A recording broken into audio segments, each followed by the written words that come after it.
Hello, I am Dr. Petra Mikulan. I teach in the Department of Educational Studies at the University of British Columbia.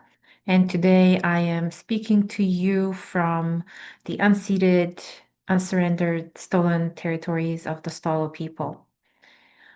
What I'm sharing today is really work in progress. It grows out of a forthcoming chapter I called Xenostalgia and the Politics of Proximity in Horizonless World, which will appear in a volume called Accumulating Proximities, coming out, I believe, this summer. And it's edited by Acelia Franklin Phipps and Breton Varga. And I want to name that at the outset because this talk stays close to that work while moving with it toward childhood, toward heaviness, and toward the ways time feels when it no longer gathers itself into a future we can trust. And rather than presenting an argument here to be followed, I really want to offer a way of sensing xenostalgia together as something that already circulates through how childhood is lived and remembered and carried now. I want to begin with how childhood has been made intelligible within modern educational discourse.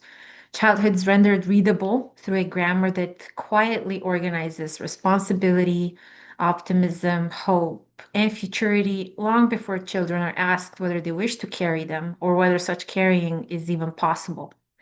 Within education, childhood has been tethered to a civilizational grammar that aligns development with progress and progress at moral repair, positioning the child as both at the same time primitive remainder and a future guarantee. So, this grammar, whose roots lie in the temporal conversion enacted through colonial schooling, missionary discipline, industrial regulation, and we can name a few others, renders childhood intelligible only insofar as it moves along a line that promises eventual coherence. Childhood appears as something that will make sense later, something whose meaning arrives retrospectively, something whose value depends on a future presumed to be always already available. So, in my earlier work on time and education, I traced how the child emerges as a figure whose task is to carry time forward for the sake of civilizational continuity. The child absorbs delay so that progress continues to appear intact. Childhood functions as a sort of a repository of time held in reserve, operating through a future anterior tense in which the child will have become what the present requires in order to justify itself. So, within this temporal regime, if you allow me to call it, that childhood bears the burden of coherence, repair, and redemption, allowing the present to defer responsibility by depositing it into developmental time. This temporal regime depends on a sense of temporal abundance, on the belief that time remains extensible, borrowable, renewable, always growing, and on the assumption that the future remains sufficiently open to receive investment. So, what really interests me here is what happens to this arrangement when time itself begins to feel scarce, unevenly distributed, or owned elsewhere by someone else. I feel like now is the moment in which the presumption of temporal availability no longer holds in the same way, and where children experience the shift affectively rather than abstractly. In these, what are now called often catastrophic times, um, lived at the edges of civilizational progress, childhood no longer functions as a secure temporal reserve. So here's where xenostalgia emerges as a mode of affective existence. And before I elaborate the term, I want to situate it briefly in relation to dominant theories of nostalgia, particularly Svetlana Boym's influential distinction between restorative and reflective nostalgia. So, restorative nostalgia gathers around this desire to rebuild a coherent past, to stabilize memory as a ground of collective orientation, and to repair loss through reconstruction. Reflective nostalgia, on the other hand, lingers with ambivalence and fragmentation. It's much more critical, reflecting, allowing longing to circulate without demanding closure, while remaining tethered to memory as its organizing force. And so, what matters for me is that both forms presume a subject who belongs to time, a subject for whom the past remains accessible as an archive, as a story, and for whom longing unfolds within a temporal field that still feels shared and inhabitable. So now, xenostalgia, the way I'm thinking about it now, emerges where this anchoring loosens. The longing I named as xenostalgic does not really orient toward a remembered past and not toward the past that can be curated or revisited. It attaches instead to a temporal promise that never really cohered, to a version of childhood imagined as a future bearing within a particular civilizational grammar, but whose time has already been spent elsewhere. So then xenostalgia names this affective pressure that arises when the future anterior tense through which childhood was meant to become meaningful collapses, leaving behind the sensation of having arrived too late to a promise that continues to organize our expectations. And the alien in xenostalgia, the xeno, matters to me, and I call it that because the time to which it refers does not belong to the subject who feels it. So the longing points toward a temporal condition administered through what I've elsewhere called chronoproprietary regimes that concentrate futurity in the hands of those who control extraction, accumulation, and delay. So xenostalgia arises as an affective orientation toward time that feels intimate and yet inaccessible, proximate and yet withheld. Children sense this uneven ownership of time early in relation to parents, to teachers, but now, particularly when futures continue to be invoked in very particular ways while their material conditions quietly erode. By which I mean that when civilizational progress begins to fray, childhood becomes the site where the weight of unmade times gathers. The future arrives already burdened, already unevenly distributed, already saturated with obligation. And I believe that children inhabit this condition as a temporal knowledge much more than loss. So xenostalgia registers this knowledge as an orientation toward an otherwise that was foreclosed for children before it could be lived. Childhood in this configuration encounters time as weight rather than horizon. So to stay with this weight, I turn to the question of death, because xenostalgia forms where time itself begins to feel owed. This is where Denise Ferreira de Silva's formulation of the unpayable debt becomes indispensable for me, because it allows time to be understood as an ethical condition shaped through accumulation rather than a resource oriented toward repair.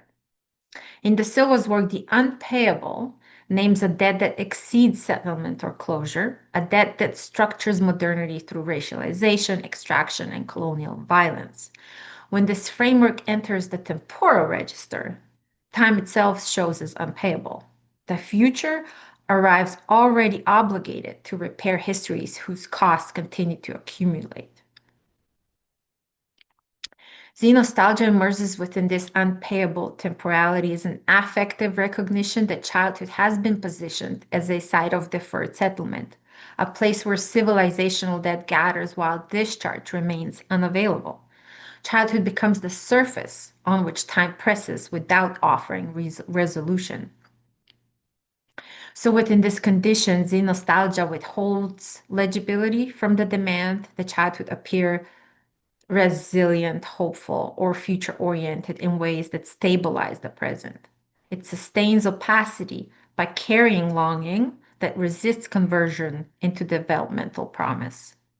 Xenostalgia remains oriented toward the unpayable as a condition of relation rather than a problem to be solved. And that's an antagonism. And it matters in heavy times because many current notions of resilience and hope and optimism in education function as temporal technologies that redistribute responsibility downwards. So they ask children to metabolize collapse as yet another opportunity for so much more self-improvement and growth, and to carry futurity forward through unpaid affective labor.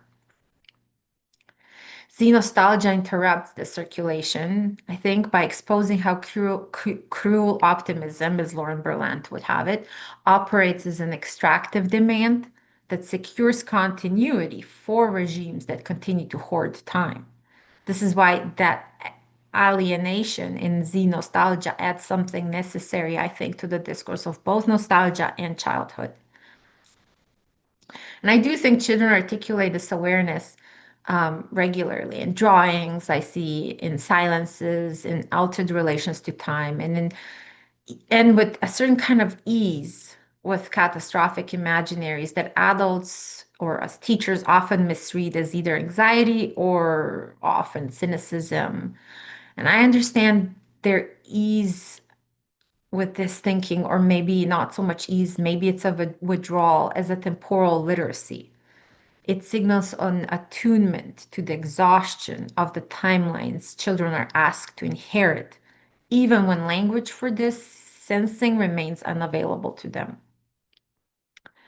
So I want to return now to the conference framing of curating future nostalgia because xenostalgia reframes what curation can mean when time no longer functions as a shared horizon. Curation moves away from preservation and toward attunement. It becomes a practice of unsettling temporal conditions that have already lost their promise of linear inheritance and of noticing how childhood lives within that loss without resolving it again. So, to curate future nostalgia under xenostalgic conditions involves holding space for timelines interrupted before they could be lived and for childhoods shaped by futures that arrive as foreclosed.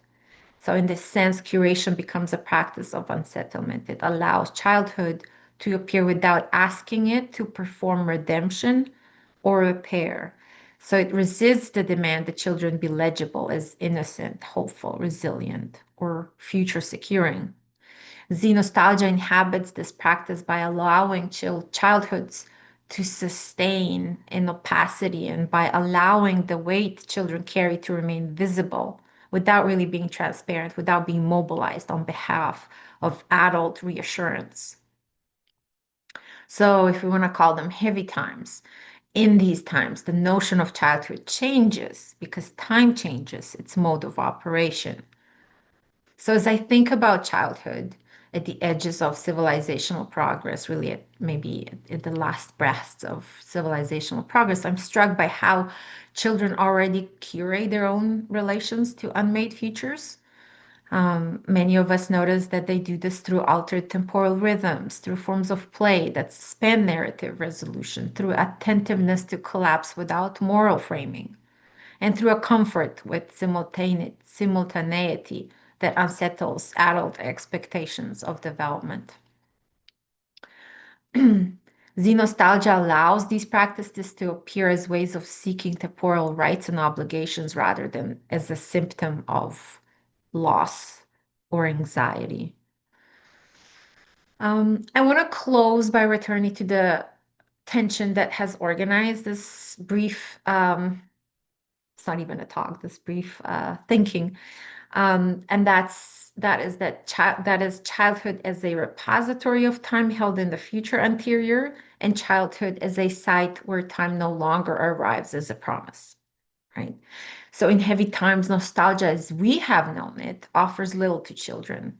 Xenostalgia names the weight children carry across timelines that never really held them, and it allows that weight to remain present without converting it into something useful for us from our adult point of view and on their behalf.